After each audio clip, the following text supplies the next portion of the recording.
Hey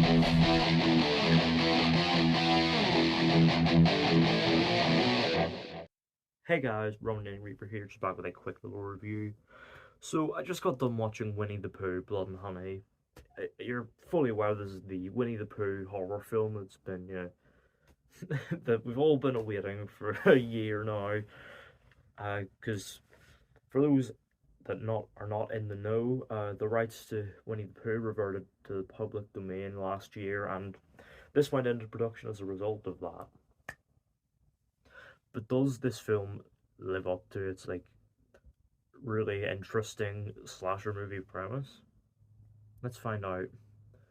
So in the film, all the animals of the Hundred Acre Woods, including Owl, Eeyore, Piglet, and of course Pooh, have all become feral, bloodthirsty killers who have resorted to their primal animalistic instincts after Christopher Robin abandoned them to go to college and become a doctor. Because of this, they have sworn revenge against anything human, including, of course, Christopher Robin. Meanwhile, a group of girls are staying in a cabin just outside of the Hundred Acre Woods, and inevitably, they end up getting caught up in the carnage. So, there's a potentially interesting idea here, exploring neglect and abandonment, and how Christopher Robin abandoning them to become a doctor drives them to become vengeful, bloodthirsty, savage killers. There's a really interesting through line here, and the film does touch on it in in a really cool animated opening that has the storybook aesthetic and then flips it on its head, and it does all this for about 5 minutes, and then once the rest of the film happens, this just becomes about as generic a slasher as you can get. Like this is just another run of the mill slasher with nothing of any kind of intrigue or substance or creativity at all, and just feels so disconnected from Winnie the Pooh. Apart from the incidental fact that there are scenes that feature Winnie the Pooh and Piglet killing people in quite violent ways. And yeah, it's not convincing at all. It's just it's just a couple guys in Winnie the Pooh and Piglet masks just walking about. It's so ass and it doesn't help as well that we don't have a single character that we can latch on to. The only named character that obviously really sticks in my mind is of course Christopher Robin, and that's because he's a vital part of Winnie the Pooh. But none of the rest of the characters are memorable in the slightest, and I'm struggling to remember their names. Well, apart from one I remember, I think being called Maria, and they gave her a thing about how she's going to the woods for a relaxing weekend to take her mind off this trauma of a stalker, and then just never paid off. It was fuck developing characters, am I right? Yeah, so we have no characters that we can latch on to. Oh, and it also doesn't help that none of them actually behave like what real human beings behave like. They just feel like actors just reading dialogue. The level of enthusiasm you'd expect from a student film. Like we've got so much dialogue here, which should be in theory brimming with energy, to get you invested in the characters. We have sort of admittedly cliche dialogue, to sort of tell us that hey, these characters are all friends, right?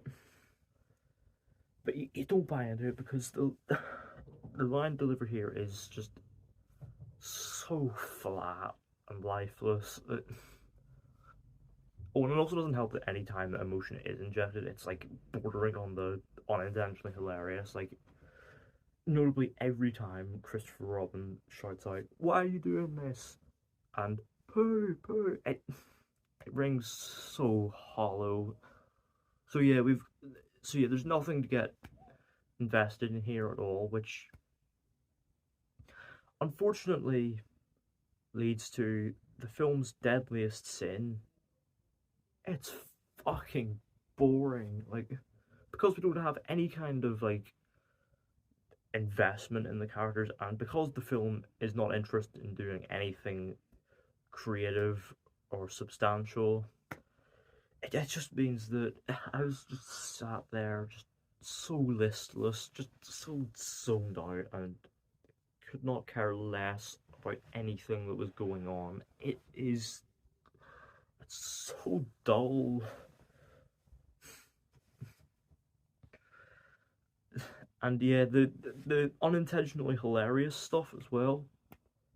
Just barely got like a slight nose exhale out of me. Like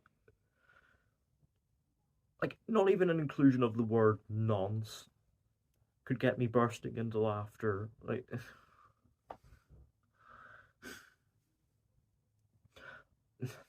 now the thing with this film is that it was shot like 10 days on a budget of £100,000, and it shows not just in the fact that all the dialogue feels like it's being delivered on speed run, but also in how cheap the film looks. Like the cinematography and color grading, there is nothing interesting going on here. Like it's so flat and ugly to look at, and they try to interject like dodge angles and like flickering lights to like give like a sense of unease, but it just looks so like flat and cheap because this is like basic stuff like any no budget horror film can just pull out, but it's delivered with about the finesse and creativity of like a of like a sixth form student film. Like that's the level we're on here.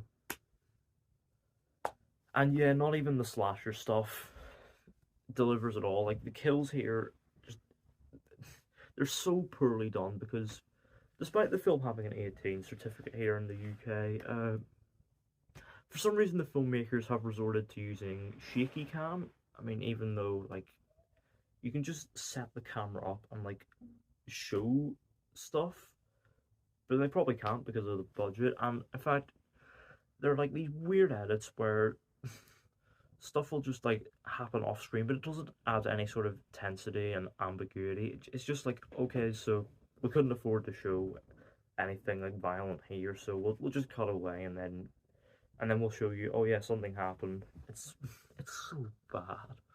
Oh yeah, and the gore effects look like complete ass as well. But they're so cheap and fake looking. I did not believe that any of this was actual real blood coming from a real human being. Then again, I don't believe that any of these characters are real human beings, so make of that what you will. Oh yeah, and they also like try to do like a sort of like a bit of like slasher like sleaze stuff where like it's a semi-recurring thing here. Like, and this is all in the filmmakers' heads, by the way. That we have scenes of female characters like topless, like one of the kill strip involves a character having their top taken off and then killed. Oh yeah, and of course in this scene we see a bit of nudity. Again, 18th certificate. And there's like another bit where, well, and during the flashback to the stalker stuff, irrelevant, obviously. it's it's made like it's they make a point of how the stalker came in and started like undressing her. I'm just watching all this and thinking, just grow up. Yeah, I'm running out of things here to say about this film. There's nothing here. It's so dull. This is just like, sub sub sub sub sub sub sub sub sub sub sub Texas Chainsaw Massacre and Halloween. Like, not only does this not hold a candle to those, it just was never holding the candle to begin with. And yeah, overall, Winnie the Pooh, Blood and Honey, I'm going to give it a 2 out of 10. This is this year's Last Days of American Crime. If there was a film as bad and boring as this, I will I will eat my hat. Yeah, if you're looking to watch this out of morbid curiosity, you will be so disappointed, because not only does it fail its potentially interesting idea, it fails at being a so bad it's good movie. Just don't watch it. And yeah, that's what I have to say about Winnie the Pooh, Blood and Honey. Let me know down in the comments, have you seen it? What do you think of it? What other horror reimaginings of childhood characters do you expect to see next? Because obviously we're getting again not only a sequel but an expanded universe with reimaginings of Bambi and Peter Pan. So let me know all that down in the comments. Don't forget to leave a thumbs up button if you enjoyed it. Don't forget to subscribe button if you're new, and don't forget to turn on post notifications so you don't miss an upload.